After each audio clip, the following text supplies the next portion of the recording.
İslam'da evlilik sabır diye öğretildi ama biz bunu yanlış anladık. Evliliği imtihan sanıp her şeyi Allah'tan bekleyerek kendini feda eden çok kadın var maalesef ki. Ama Allah kulunun ezilmesini değil bilinçlenmesini ister. Evliliğimin ilk yıllarında çok imtihan edildim. Eğer şu şekilde yapsaydım bu benim imtihanımdır, sabretmem gerekiyor deseydim eminim günden güne çürümeye devam ederdim.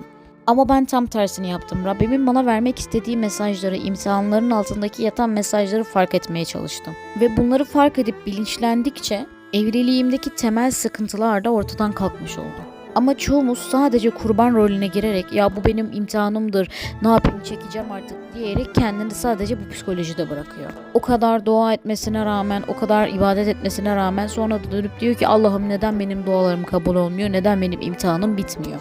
Halbuki Allahu Teala kulunun ezilmesini istemez ya da kuluna bile bile onun canını sıkacak bir imtihan da vermez. Açıklamada bunu detaylı bir şekilde yazdım. Orayı okumayı unutmayın. Umarım faydalı olmuştur bu video. Takip etmeyi unutmayın.